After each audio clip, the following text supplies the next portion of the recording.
Hi, hello, and welcome everybody, all the live viewers. Hello, and welcome to this Simon on the Sofa Hangout. You all know who it's with, but for the people that might just be arriving and happen to not know who it is, then I'm with the delightful Charles Eisenstein today. Hey, Charles. Hello, Simon. So, some of you may have already know Charles. You may know his books. You may have already seen the talk that me and him had. I think that was a good, maybe nearly 2 years ago, man, a year and a half. Yeah, I think it was a couple of years ago. Yeah, that's crazy where that's gone.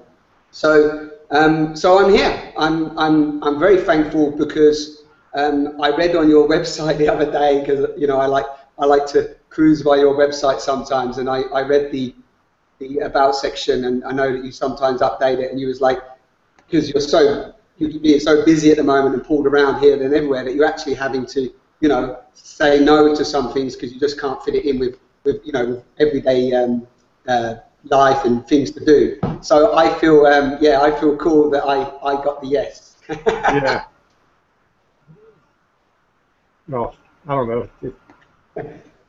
That's fine. That's fine. I'm just allowed to enjoy that. That's all. Okay. Yeah. So Charles, I like to, I just like to show up. And for the last few days, I've been thinking, thoughts coming into my head, and I'm currently reading your book, The More Beautiful World the Heart Knows Is Possible, and most of the stuff that you share is, I don't read it once anyway. I mean, like some of the audio from Ascent of Humanity, I listen to that on the phone, and then I have to listen to it again, and then the next time I listen to it, I'm like, man, I never heard that last time, So it's got that, it's not like you just read it front to back. But I just want to, I suppose I just want to really check in where you are right now, just ask how you are and what's going on, how you're feeling in this moment, and just sort of, just have a little check-in if that's okay. Yeah. Gosh, like honestly, I'm pretty tired. I've been traveling a lot, and dealing with jet lag, and then I'll speak often in the evening, and when I speak, I get very kind of activated, and it's kind of physiological. Like I'll go to bed, and it's not even that my mind is racing, it's just that like my whole being is activated, so I can't sleep, and then there's just a lot of stuff that I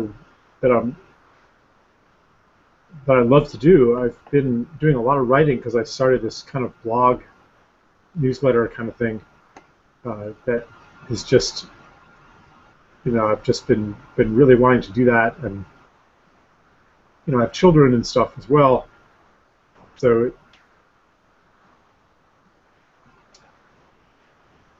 I don't have any conclusions or wisdom about it. It's just sometimes I mean, there's this whole thing about this habit of kind of urgency and efficiency, and got to get things done soon, because after all, there's not much time on our planet. The window of opportunity is shrinking, and you've got to hurry up and get something done fast. And this, I think that this mentality is actually part of the problem. It's something that we learned mostly through living in a monetized world where time is money, and there's always something you can be doing to get ahead. And the whole economy works by making things more efficient. If you can do something more efficiently than your competitor, then you'll survive and thrive, and your competitor will go out of business. So we have like this deeply ingrained sense of kind of scarcity, and the scarcity of time as well. Like our lives are short, partly because we measure time and divide it into days and hours and minutes and seconds and calendars and clocks, and so anyway, so there's part of me that's like, that feels like maybe I'm kind of trapped in what I call the old story in this way. And maybe I just need more expanses of nothingness. But then I love everything I'm doing, you know. So that's, you asked where I'm at. Beautiful. That's where I'm at. It's beautiful, and that's what I've always loved about you anyway, is just the transparency of that. And I've been reading your recent contributions through your blog as well, and they're really lovely bite-size whatever articles, blog posts. But you know, it's funny, Charles, because just the other day I was feeling just like that. I was feeling really anxious, and I was feeling really, you know, even when I was doing some yoga and you know, and breathing and just, you know, thinking like, okay, you know, I'm breathing, calming down and so on, but I could just feel this anxiety in my stomach and my solar plexus. And it was definitely this, like, this idea of, yeah, just that not enough's being done. And I know you've spoken to a number of people like this, and since I put the post up about you and I speaking, a few people have sort of sent messages to me, and again, you know, people are hearing the news story and feeling it, and whether they've heard it from yourself and the way that it's been expressed and read the books, etc. And then obviously coming to look at the outside and just seeing that it just still feels, obviously, as we're going through that transition of, it still feels very separate, and it still feels that there's not much collaboration or necessarily unity going on, you know, on a more noticeable scale, because we know that there's millions of people out there sort of, you know, dedicating their life to, you know, you could say the news, well, we will say the news story of the people. But again, everyone has a different view of what that even means, how it shows up, where they are as individuals, you know, how they're even working on themselves, etc., etc. And then thankfully, you know what, it was lovely, because I searched, you know, I love Polly Higgins as well. I always have to mention the beautiful Polly Higgins. But I found your talk with you and Polly Higgins in Norway. Uh-huh. You remember that one? Yeah, I do, yeah. And you know, in the first sort of 10 minutes or so, you sort of just spoke to that. And today, again, you know, I always like to grab you and just, you know, whatever comes, and not just have you say the same things or repeat the same things, because I know that there's so much content of yours out there. But you just spoke to that, and it actually helped me. So I just wanted to say thank you for that, because listening to you both speak just really pulled me back out of that place of, like, you know, I'm not doing enough. And you described somebody that spoke to you about permaculture, and that he was doing a farm, and he had a farm, and that you brought up that he was actually, you know, had this plot of land, and he was really, like, you know, you could say being a real change maker, but he still was like, it's not enough, there's got to be more, we've got to do more, you know. Right, we've got to scale it up, you know, we've got to, like, make it a model that others, like, yeah, there's kind of this not confidence, there's lack of confidence that whatever calls me, whatever is beautiful and meaningful to me, that is exactly what I need to be doing right now. Another thing that came to mind when you were talking about, you know, you've been doing some yoga and stuff like that, like, God, this morning I tried to do some yoga. I was, like, so tired. But there's, like, part of me, it's like, okay, Charles, you've got to, you know, do a regular yoga practice, got to go to a yoga class or something like that, you know, take care of yourself. And it's like, it becomes like, even if I'm doing it to have time to slow down, to breathe, to relax, it's like I'm doing it, it's like another thing to do. And doing it in order that I can be healthy, or you know, it's like for this exterior purpose, you know. And I look at a week or two ago, I was out in California and on the coast, and I was looking at whales out there and seagulls. There were, like, you know, seagulls hanging out on rocks, and the seagulls and the whales both. I mean, I couldn't really tell with the whales, but the seagulls, at least, they were just, like, hanging out on the rocks. They weren't doing anything. They would stay there for a long time before one would flap away, maybe to look for food, but mostly they were just kind of they would play with each other a bit too, but they were just like standing there, just like there they were, not really doing anything. And I kind of used it as a teaching point. I'm like, yeah, there's the struggle for survival, just to say that maybe isn't the basis of reality. But also, another thing that occurs to me now is that, they aren't doing yoga, but they're kind of in a state of meditation. I mean, they're just there breathing. They're in a state of non-doing. And they're not doing that because they think it's going to be good for their health. They're not doing that because they think that it's going to contribute to some external end. They're just doing it because they trust in what calls to them in the moment. And I think that,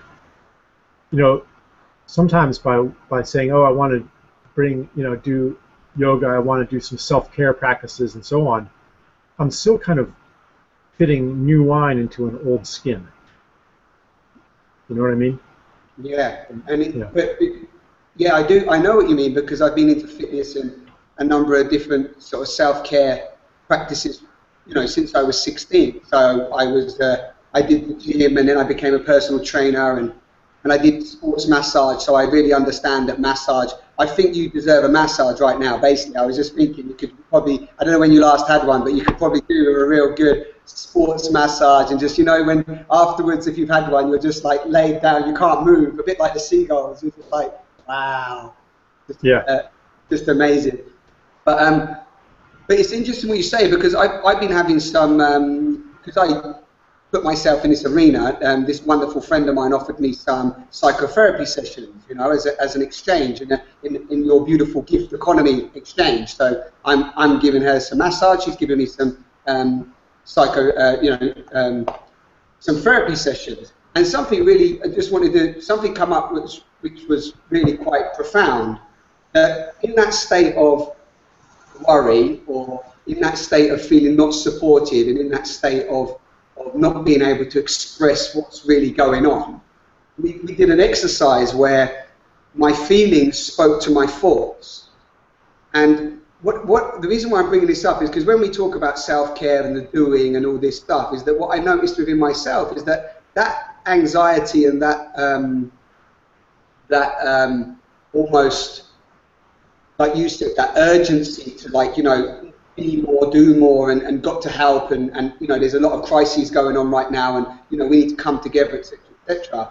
Was actually the thoughts, because they need support themselves, were blocking the feelings, and the feelings were feeling anxious and not being able to communicate their truth based on being overwhelmed by the thoughts, if that makes sense, right? Mm-hmm. And what she really made me look at by just doing this exercise, where I sat in almost a hot seat, and I talked to my thoughts, and then I talked to my feelings, like I switched places, and I was getting this full physiological sensation of lightness and heaviness through this process. I've never experienced it before. And the reason why I bring that up is because when we talk about the new story of the people, and pretty much what you're bringing through with your offering, and and other people, is that action is needed to be taken, and in order to take action, we also do need to be, I would say, physically, mentally, and emotionally fit to some extent. So I don't know if you want to speak to that, or if because it's like, it's okay saying do nothing, but also that can sometimes be a detriment to your health, and like your health, your palate, for example, what you're ingesting, whether it be food or information or exercise or love with the children or with the family, what you're ingesting is really creating your reality. Well, that's how I'm viewing it. Yeah.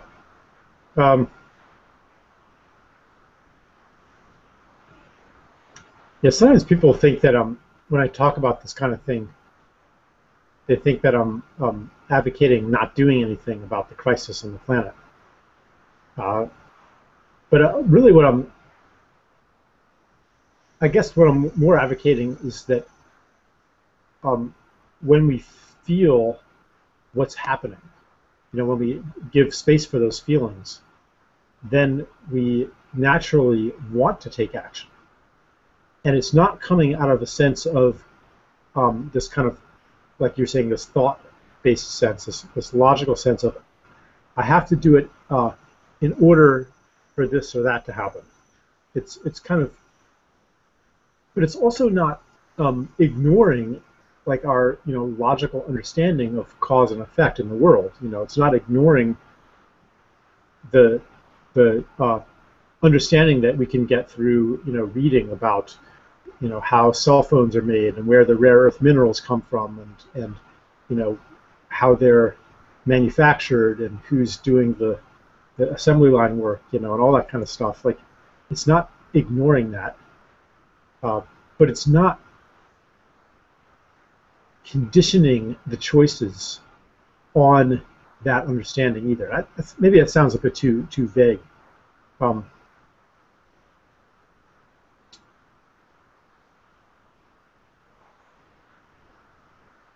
think I'm just going to hand it back to you. Okay, good. Yeah. Thank you for that. So what was coming up for me as you were speaking is just to say that I totally don't feel that you're pointing that we do nothing. I think that what's coming up for me, based on maybe the space that I put myself in, and obviously I share a lot of what you do as well, is that ultimately people feel really confused and lost, and I'm sharing that from my own experience of that, and I know that there's a lot of people out there that are feeling very confused and lost in almost like one foot in one side and then one foot in the other, and we're in that process of transition.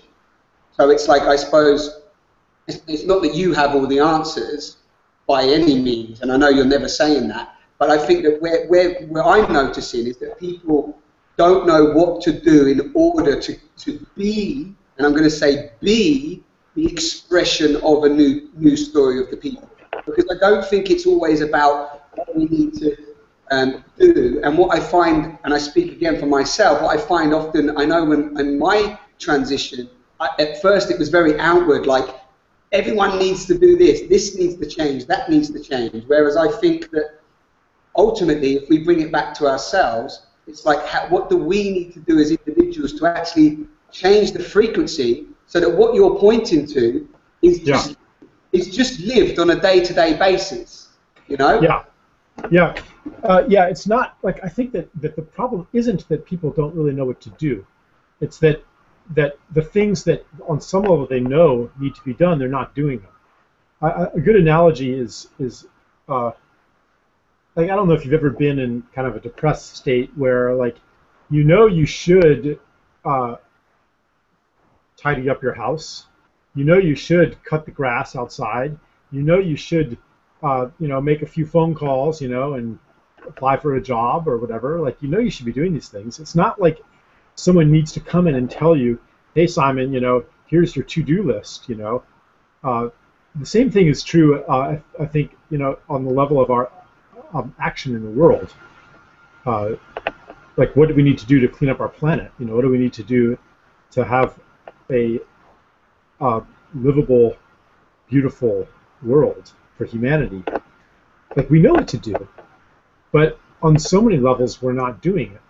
And so it's not anymore, like maybe 30 or 40 years ago it was different. Like maybe 30 or 40 years ago the solutions weren't apparent. Nobody knew about permaculture and regenerative agriculture and holistic medicine and restorative justice and nonviolent communication and consensus-based political processes and et cetera, et cetera, et cetera. Like, maybe no one, these were not well known, and that was the time to say, here is what to do. But I think that now, both on a collective level, but also for many individual people, like, it's not that we need more information. It's not that we need someone to tell you what to do. It's that we need to enter a state of being in which that doing comes naturally to us.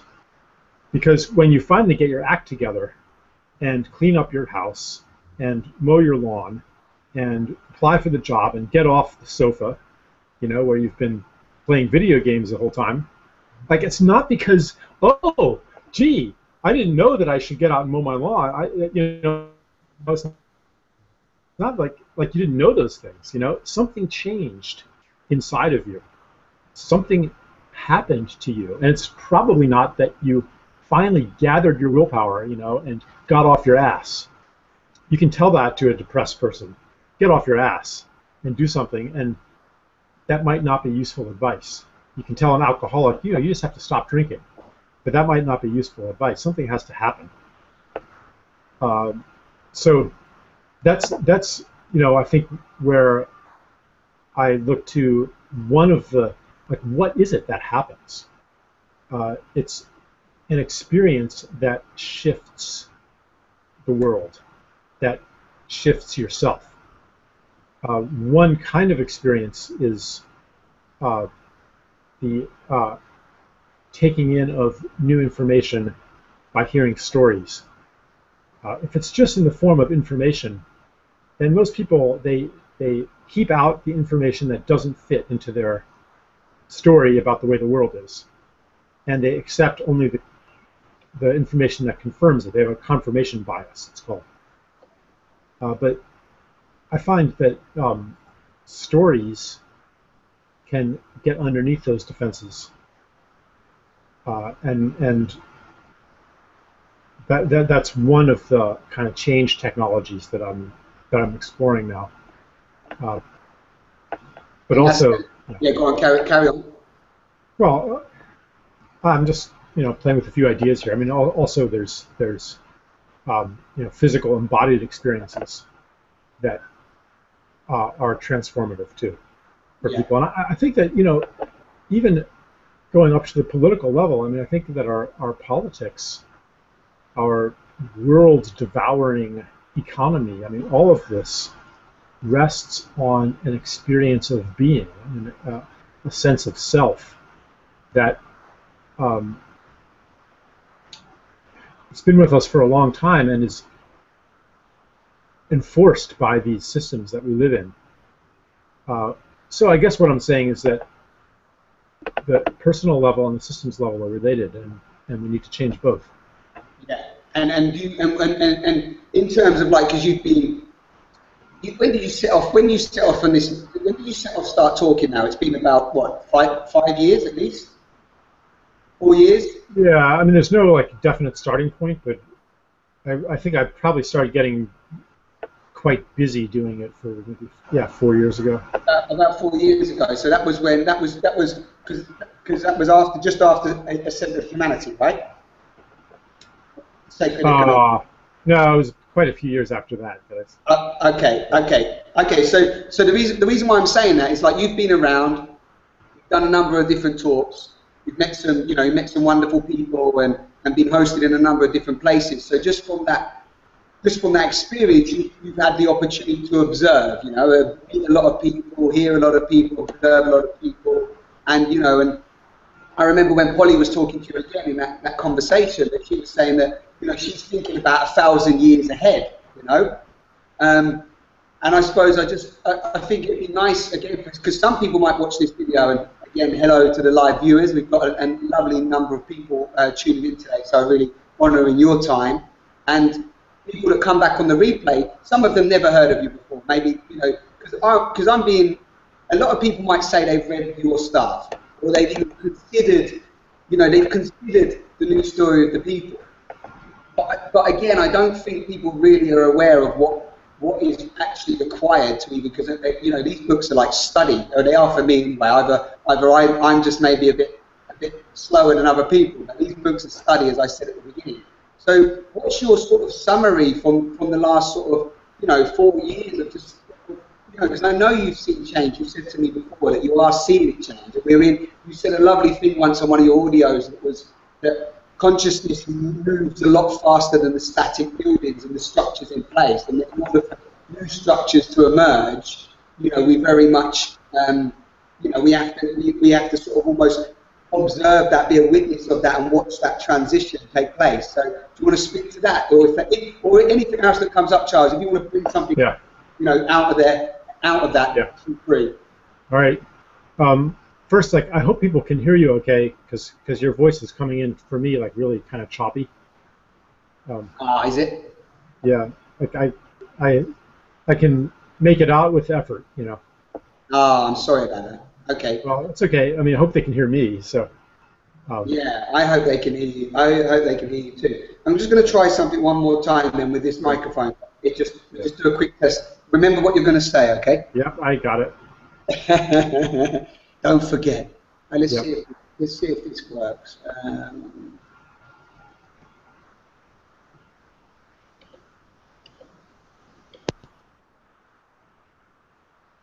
Right. So now I can't hear you at all. So your computer's not using that microphone. It's still, yeah. Okay. But anyway, Wait there, wait there, wait there. Hold fire, hold fire. Patience, patience. You get an opportunity to rest for a moment. all right. Let's try this line. Here we go. What about now? Yeah, I can hear you now. Okay, and does that here sound a bit clearer? It's actually about the same. Okay, well, you start talking and I hope they can hear you. And I'm going to just leave these in. Yeah, it might be better. Anyway, yeah. So the part about consciousness changing faster than our systems. I mean, I think that's part of the challenge of our time. That, you know, in a lot of ways, we've moved in our consciousness. We've moved past what I call the old story. Maybe I should say a little bit about what the old story is. Yeah, please. It's our basic understanding of who we are, what a self is, how the world works, what's important, what a life looks like, and what's the role of humanity on Earth, and what the past looks like, and what the future looks like. You know, it's our mythology. And I'm not sure if I want to go through the whole thing right now, but part of that old story is the story of let's call it the story of normal. The story of here's a normal life.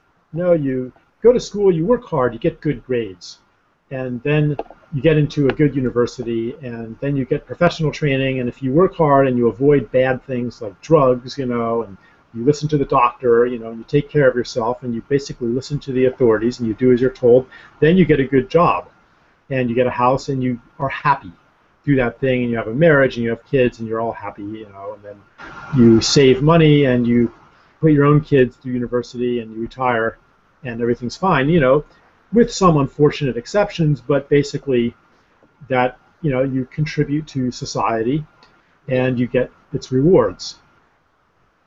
And everything is basically fine. And this society that we're all contributing to is the most advanced on Earth, and it's moving forward all the time. And if you're an American, at least, you know, bringing freedom and democracy to the world and improving the lot of the backward people in other countries, bringing them the benefits of modernization, of education, of modern medicine, you know, spreading the benefits of our technology all over the world, and it's just going to get better and better. And a satisfying life is a life that contributes to that.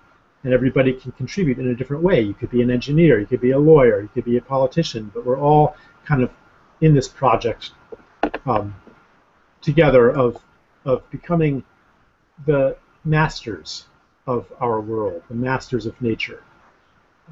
So that whole story is falling apart in many, many ways. For one thing, you follow those rules, and life doesn't turn out the way that you've been told. You end up with dead-end jobs, you know, meaningless work, or unemployment. You end up with divorce and marital strife. You end up with depression. You end up with angry teenagers. You end up with insecurity in your old age. You end up with health problems, even though you did as you were told. And you look around, and society isn't getting better and better. We're not engineering our problems out of existence. We're not, you know, people are working harder than ever, and there's just as much mental illness and homelessness and crime and poverty, you know, and it seems to be getting worse, not better, and we seem to be getting less secure, not more, and you have to work even harder and outcompete everybody else. Like, so the whole story, and like on a planetary level, what's happening? You know, we're destroying the ecological basis of life on Earth. Yeah, we're sucking it dry. Yeah, so like that old story, on many, many levels, we just don't believe in that anymore. It's less persuasive than it was in 1960, you know. Yeah. So, and at the bottom of it, of this old story is the story of separation, that goes to all the way to the level of who am I? You know, are we separate competing selves, separate individuals in a world of other, so that more for me is less for you, and my well-being comes through dominating and controlling what's outside of me. Like that's the story that has been given to us by, you know, I mean, religion, economics, biology, philosophy, physics, psychology. You know, you're just this kind of bubble of identity inside of a flesh robot kind of thing. Yeah. So this we don't resonate with that anymore either. We don't resonate with the conquest of nature. We see the effects around us, and we're moving on, and desiring to be of service to the planet, you know, and of service to society, and agents of healing. And we desire not so much independence and separation as community and intimacy and authenticity. We want to have our, and we don't any longer aspire to, you know, Jetsons style bubble cities, you know, separate, or space colonies. We want to be more in nature. We want to be in the dirt. We want to plant gardens. You know, we want to be reconnected to nature again. So that's where our consciousness has moved, but our system hasn't moved. So if you dedicate yourself to you know, protecting the wetlands, you know, or to housing the homeless or things like that, you don't get very much support. You don't get very much economic support. You don't get rich doing stuff like that, usually, compared to, you know, warehousing poor people in cheap housing, you know, or cutting down trees, you know, and filling in wetlands. You can make a lot of money doing that. Yeah, yeah, or pornography, or dishonesty, or selling processed foods. Right, but not right. So that's one way that our systems are opposed to where our consciousness is going. And it's not only that; it's also like just kind of social attitudes. Like if you dedicate yourself to one of these idealistic things, people are going to say you're naive. You know, you're impractical. You're idealistic. And there'll be a voice inside yourself that'll say that too. So in order to, so our consciousness wants to move on, but it keeps getting dragged back by our systems. Yeah, and the people in the systems, right? They're being dragged back too, but I think like many of them. Yeah, what I mean, sorry, Charles. What I mean is to say, for example, you have you know, you even mentioned the news story of the people and the potential and the possibility of what we speak about. It's like it's so hard for some people to even like move away from their identification with the old systems and paradigm that they're almost closed off to it, which then actually challenges you in your beliefs at times. Right, they're closed off to it, yes, because they're scared. Yeah, fear. Yeah, scared of letting go. You know, scared of the death of this familiar story that has taken care of them in a way, you know. Yeah. But at the same time, I think on some level, most people also want the thing that they're afraid of. They want, you know, they want out of here. Definitely, definitely, and I think it's like there seems to be like a collective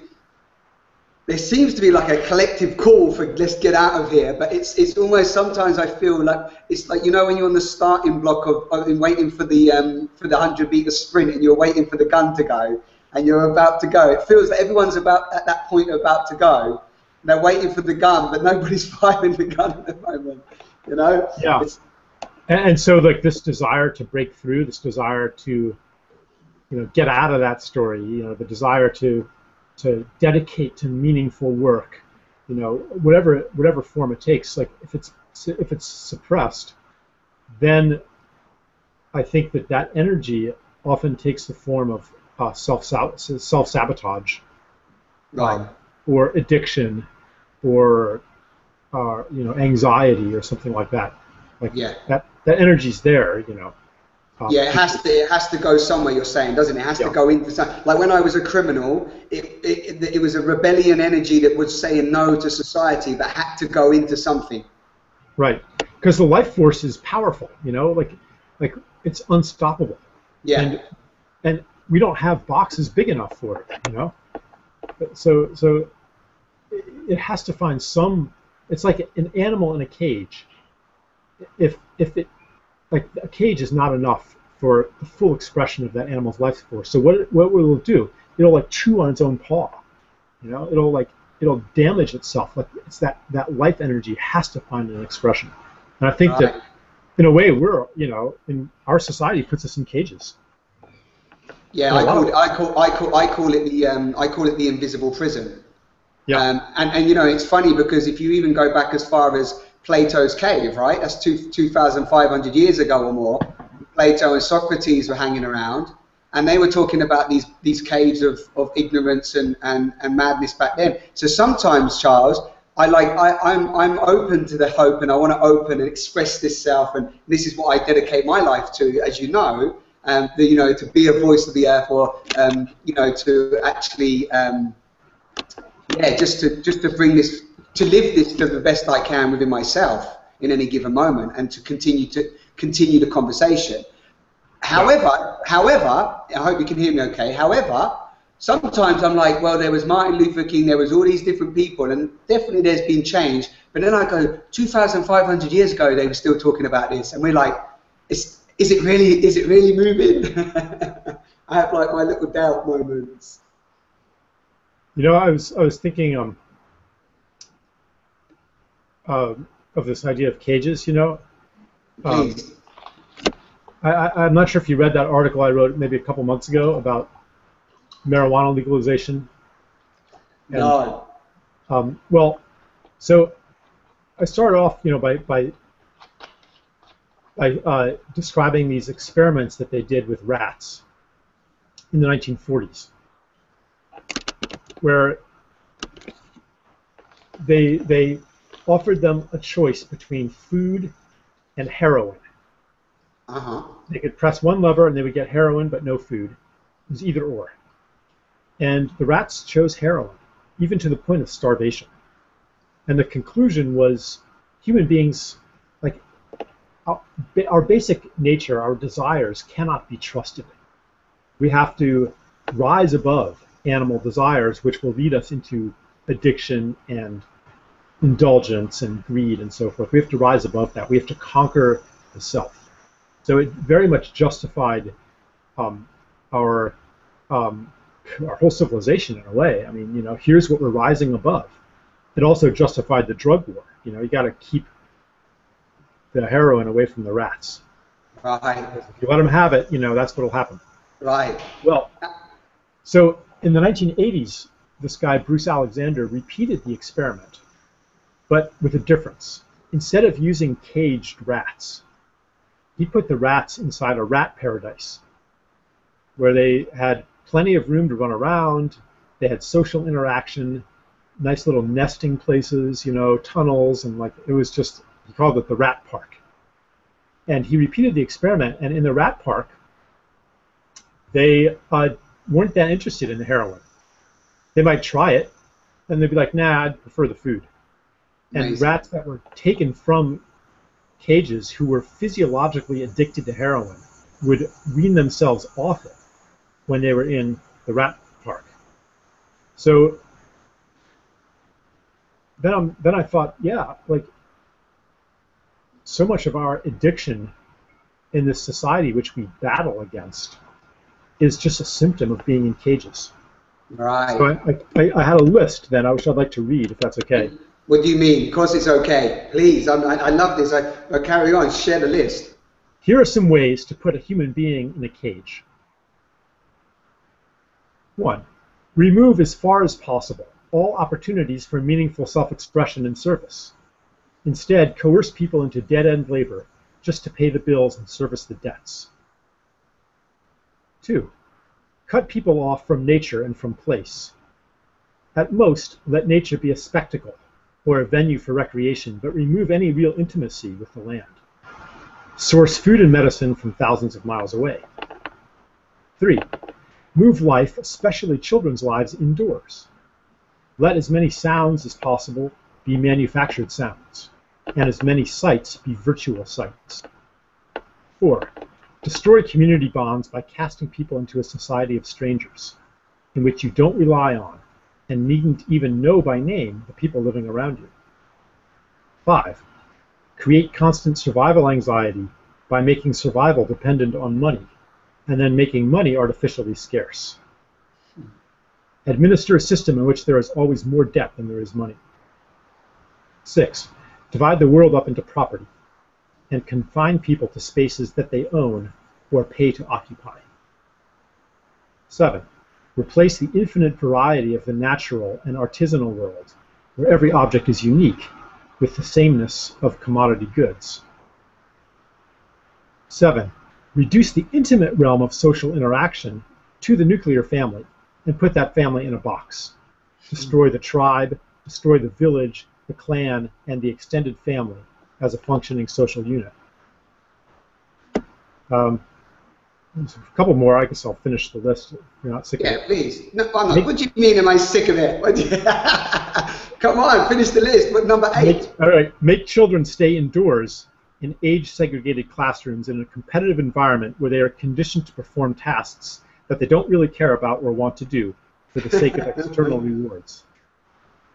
9, I think we're at. Destroy the local stories and relationships that build identity, and replace them with celebrity news, sports team identification, brand identification, and worldviews imposed by authority. And last, delegitimize or illegalize folk knowledge of how to heal and care for one another, and replace it with a paradigm of the patient, dependent on medical authorities for health. So there you have it, how to put a human being in a cage. Yeah, boom. But you know, they're beautiful. Is that are they going? Is that going in one of your next articles? No, that's been on. That's on my website. Where did I publish that? You published that on Reality Sandwich. No, I think it was on. There's like some drug policy site or something like that, but it's also on my website. It's called. Let me see. The title is "The Gateway Drug." Okay, lovely, lovely. Well, what you'll have to do is just send me that, because I'll put that link at the bottom of the video as well.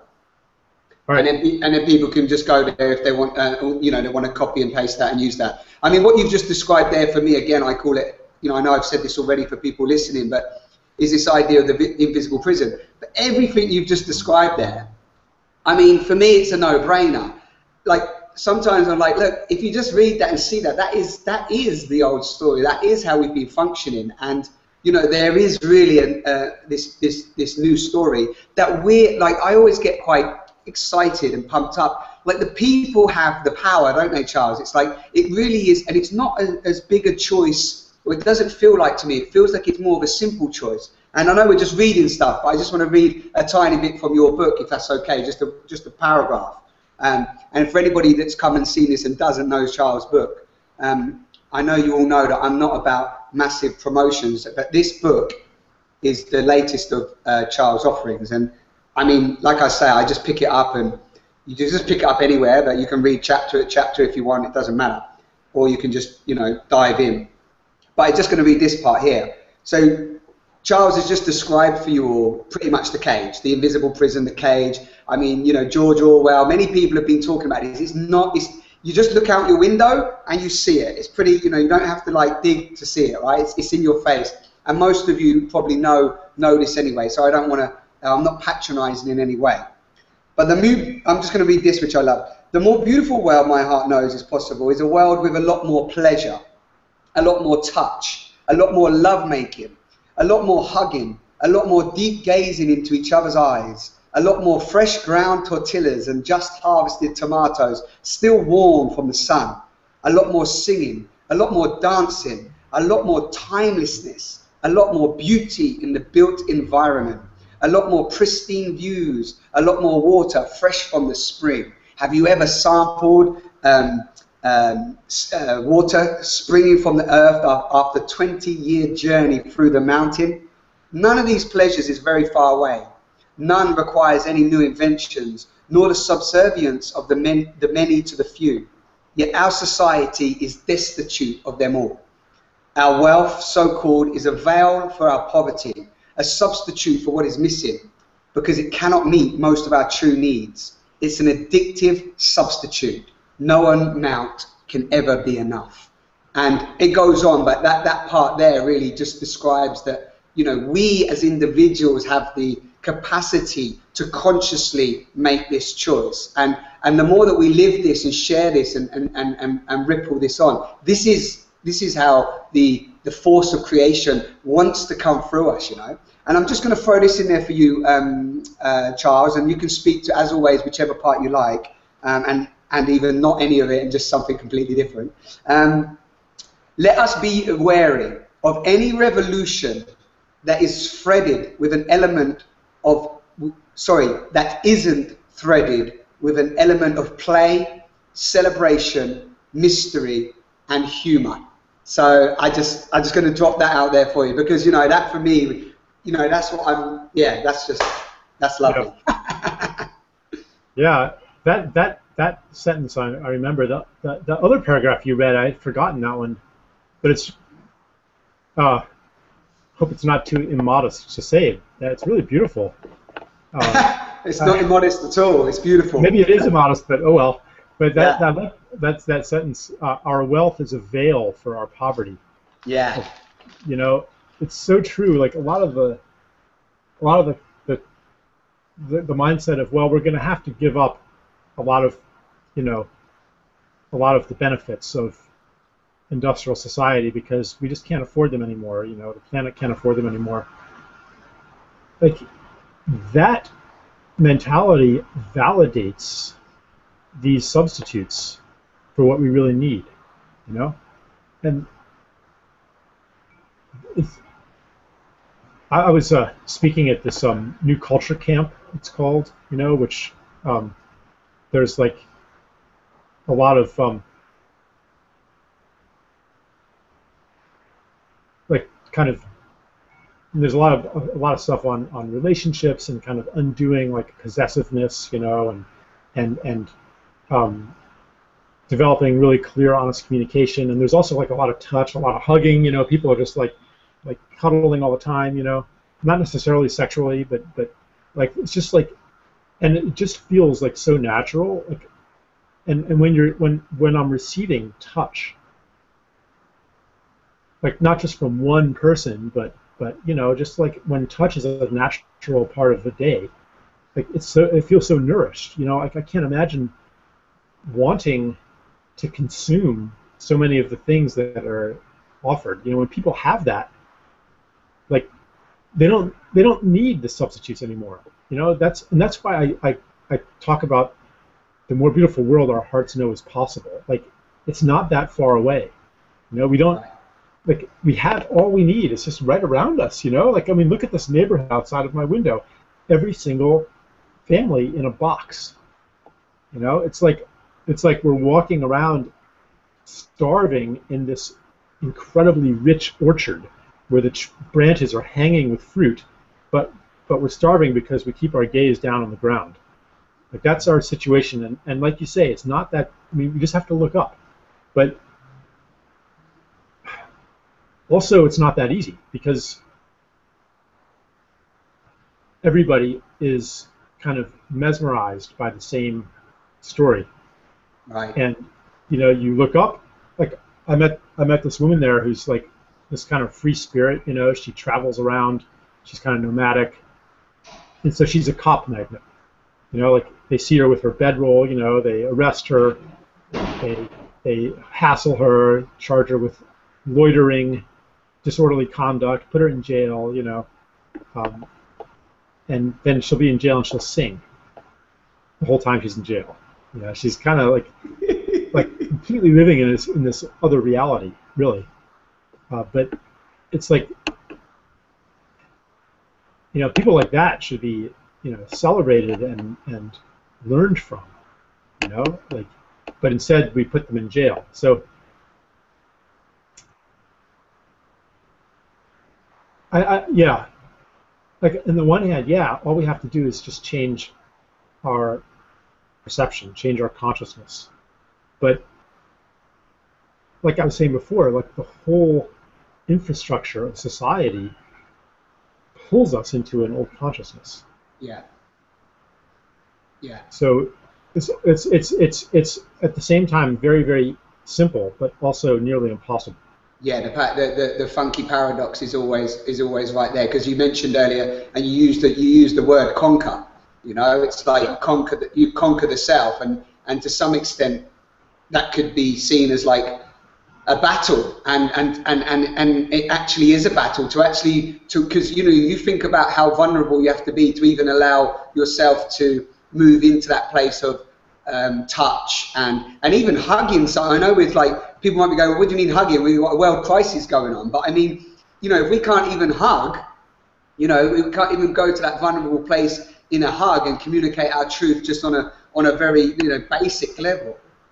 It's it's almost. My friend was saying the other day, Jeff Thompson, and again I mentioned it earlier, but this idea that if you don't start with your palate, if you don't start with yourself, then you're only going to go out into this world and end up in a whole heap of conflict. Right. Thinking that you are making a difference, thinking that you're standing for something great, shouting and so on, but ultimately you're just feeding the same energy that is out there, keeping us in the, like you said with the rats, keeping us on heroin. That's a good phrase. I like the phrase you just said about there's a world crisis. What's a lot of hugging going to do? What good is that going to do? So what's the alternative? The alternative is to maybe come up with some brilliant solution to the world crisis and persuade everybody of that solution, or pressure them into accepting it, but that's not how people change their minds. No. By being persuaded and pressured. I don't exactly. No, you're right.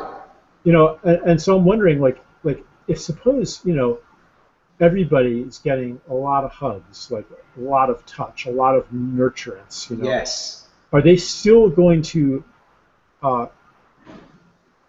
launch another humanitarian bombing, as Obama's calling it, you just, from that place, you just don't lash out in pain as much. So the real question is, what is the cause of the global crisis? And I think that most analyses make that cause much, much too superficial. The cause, these global crises are a symptom of a generalized state of being that has grown over thousands of years and that inhabits us on a deep level. Yes. And that we are waking up from. And I like what you said about this conquest thing, because how do you wake up from it? It's not yet another thing where you try really hard and motivate yourself. And if I wake up from it, then I'm a good person, and if I don't, then shame on me. That's more conquest. That's the old story. That's the conquest of nature, the conquest of self, domination. It's just more domination. It's more violence. Yeah. So how do you wake up from it? And I think that that's not even the right question to turn it into a doing. What I would say is that it's happening to you, maybe even just by listening to this program and by the other things that are coming into your life, the other wake-up calls, the other moments of beauty and the moments of possibility that say, the world isn't what you've been told. You are not who you've been told. Much more is possible. You are right. Your secret knowledge that you're not alone in this universe is right. Your secret knowledge that you're here for a magnificent purpose that doesn't have to be a big, grand public thing, but you are here to serve what's beautiful to you. Yeah. Like that's true. Like everyone knows that, I think, on some level. Yeah. And having that reflected back awakens it. Yeah, I got like, oh, carry on, carry on. Yeah, and it awakens it, and it, without us having to do anything to change our consciousness is changed. We are changing each other's consciousness, and so maybe something I say will shift your consciousness. And how did that happen? Well, somebody said something to me that shifted my consciousness and continues to do that. So it's not like I'm there first and I'm changing everybody else. No, it's like because I'm in this world of separation and money and all this too, but I'm getting a lot of nourishment that enables me to nourish, and then those people are able to nourish somebody else who nourishes somebody else and then nourishes me again. So it's like this group awakening that we're going through. Yeah. It's beautiful, So as you were talking, I was getting this really nice sensation just moving up my body, and just an excitement of the nourishment. And when you was talking, I love that word as well. I love the words you choose, but the nourishment, like when you was talking about the hugging, and there's this, I know in tribes, you've probably seen it. It's been going around the circuits, and I know you've done enough extensive research. But in a tribe, when somebody does wrong, I can't remember which one it was. I think it was a tribe in Africa. So say, for example, somebody does something really bad, and what they do is they bring them into a circle and really like tell them how amazing they are and pick them up and say don't worry, and I don't know, dance with them, jump with them. I mean the images the images that I saw was very much that they were like celebrating, right? And as you was talking about this, just when you have that experience of connection, which into being, as you term it as well, that you can't go out and cause harm, and I so resonate with that on all levels. Is that you only can then? It's like a natural thing. You're not even in control of it. You can only nourish somebody else because you've received that. So it felt really lovely as you was talking, because I was thinking, yeah, it's actually about what you said there. The play, the celebration. We could add in here mystery, humor, nourishment, and hugging. It's like we could just bring that in. And then what I wanted to speak to was I wrote something just 2 days ago, and I said to my brother, and it's nothing new. No, people have been talking like this for years, but I was just writing that like we have an opportunity now as the privileged people that we are anyway, and people watching this show that are privileged enough to be able to go on a computer and listen to this conversation. We have a conscious choice, if we like to create the most amazing song that we've ever sung, paint the most amazing picture in life that we've ever painted, dance the most amazing dance, be part of the new story, and write the most amazing story for our next generations. And we have the capacity to actually step into that and like in every moment make our experience sacred. It's almost like taking it up a notch, or taking it up 10 notches, and I just felt that from that place with the nourishment, the hugging, and everything we've spoken about, it might sound a bit airy-fairy and 60s, but it's not. Yeah, it's not. And it's not separate. Like those things, writing a poem, making a dance, singing a song, those are not separate. They're not like, an alternative to planting a garden, standing in front of a tank, chaining yourself to a bulldozer, sitting in a tree to save the tree. I mean, like, these are not alternatives to those things. They come from the same place. Right. Yeah, and I think that's really important, to not ignore that there's sometimes there's brave action that needs to be taken, but where does that come from? And I think it really comes from the same place. It's a commitment to beauty. When you're filled with that security, that dedication to what's beautiful, to what you love, then when the moment calls, you'll be able to do those things too. Yeah, Yeah, yeah, totally. And I'm going to be very mindful of your time because we're coming up to about an hour. Are we okay to just continue for 5 or so? Yeah, sure. Yeah. Okay. So just I just because what I think would be lovely, just sort of as we bring it round, or this is just what's coming up, is just the title of the book and what you just said there. We're coming from that place of what our hearts know is possible, and I just want to talk about like your association with the heart and love, and I remember one of the first ever videos I watched of you talking about sacred economics and just talking about love and what our heart really wants to express. And in my workshops and the events that I do, I always ask people to just connect to their heart and like what is their heart brought them to this event for today. I always try to get people just to connect to that feeling of like, why has their heart brought them here today?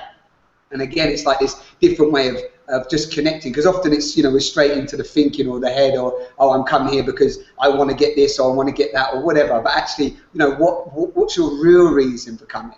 And what you touched on in like 10 minutes or so, what you touched on about 10 minutes ago which I really loved myself, was the root. I'm always interested in the root of, and you already spoke to that, so you don't have to necessarily speak to that again. But so yeah, so.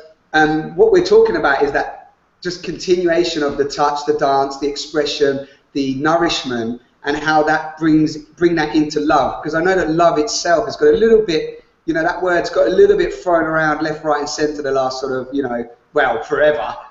So yeah, I don't know what comes up for you as we sort of close this beautiful sacred conversation. I think that one way that I understand love, it's the expansion of self to include another.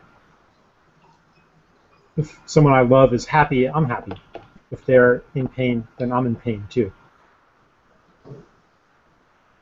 And I think that our sense of self is expanding now to include nature, to include other beings, to include people who we used to see as others, who we used to put into a category of whatever foreigner or terrorist or evil corporate monster or whatever.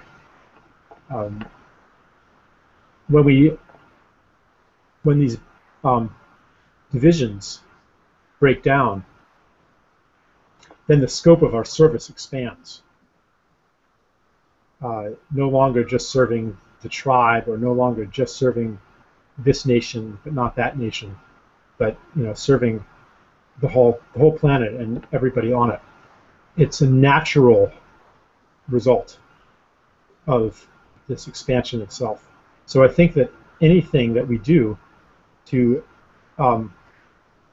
expand another person, any love or forgiveness or generosity that we offer somebody, will change them. It'll expand who they understand themselves to be, and disrupt the story that says that they're just a separate person, and heal the wounds that are around that story, which we all have. This feeling of alienation in a heartless world. So I think that that sounds kind of spiritual, but I think when we understand that our whole system is built on the experience of separation, then we understand also that these love actions, these heart-based acts, are also political acts, because they change the foundation of our whole world. Right. And actually, by living them, it's like I always use the term transparent communication, but communicating your truth and living like what you just shared is a revolutionary act. It's like just by making a decision to do that, you're almost plugging into all the other millions of people on the planet that feel the same, right? Yeah. Yeah. And then in that place, there's no aloneness, there's no loneliness anyway. There's no separateness anyway. You're part of that family, that collective.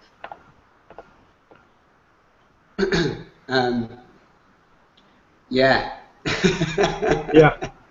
Okay, so Yeah, go on. Are you pondering? I just don't want to make it into like this, kind of moral teaching or spiritual teaching. Yeah. Good. It's just a direction that we're all moving. Yeah. Totally. Go on. It's what's unfolding on this planet right now. Yeah, and I'm going to just say as well for people listening, the idea of that word spiritual as well is like, I always say, are you spiritual only when you've read, Eckhart Tolle's Power Now, or were you spiritual when you were born? So, it's like I always just play with that idea of, almost sometimes the word spiritual can create separation because people go, we're spiritual over here, and these people are not spiritual, Right.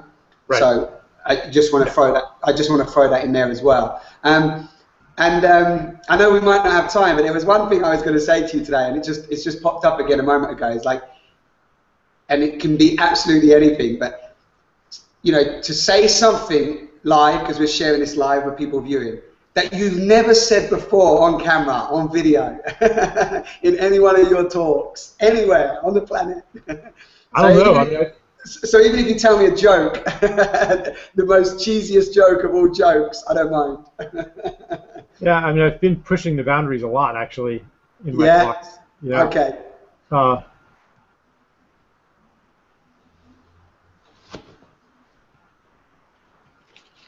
Yeah, I don't have anything for you right on this for the moment.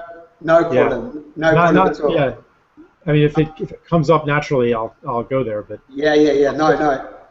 Yeah, this is a thing, Yeah, totally. No, it's not a problem at all. And is there anything that's arising that you feel that needs to be shared other than what we beautifully shared? Well,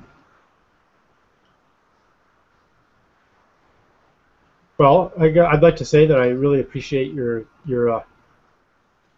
conversational style and your energy and the work that you do. So thank you for that. And yeah, I had a good time, as I did last time. Yeah, me too. I thoroughly enjoyed myself, and I just want to thank you as always. Anyway, but when I get an opportunity virtually, just thank you for everything that you've contributed, because your books and everything have really supported me. So yeah, thank you. maybe I'll see you in London. I'm going to be in London in October. No, you're not going to see me in London, because you know what I'd love, because I'm in Malta at the moment, but I'd really love one time, if you're ever in Europe, if you fancy a trip to Malta, I'd love to bring you to Malta and just do a workshop, and you could do a workshop here. Oh, in Malta, yeah, I've gotten some invitations to there, but anyway, we could talk about that off exactly. We talk about that off air. Okay, so everybody, thank you so much for tuning in. Thank you for tuning in live. Thank you for being here. I hope you can take something away today from what me and Charles have shared. As always, underneath the videos, the links, etc. will be there. You only have to go and look onto Charles's website, and all of his resources are given there as a gift and to be used and shared. And you can download Ascent of Humanity as an audio book that some wonderful woman did on a radio show, and you can also read the books online as well as a gift, and obviously buy them hardback if that's what you prefer. And I'd just love to say, as always, wherever you are in the world, whatever you're struggling with, these conversations are created as part of the offering as we all evolve collectively. And just have these conversations with people yourself, friends around in the community, whoever, just spark up the conversation, because sometimes just in the conversation there's a lot of support and healing. And the beautiful word I think today, I might even call the talk this, is nourishment. There's a lot of nourishment in a good conversation. So thank you very much. Take care, everybody. Thank you, Charles. One last goodbye. And I'll speak to you soon.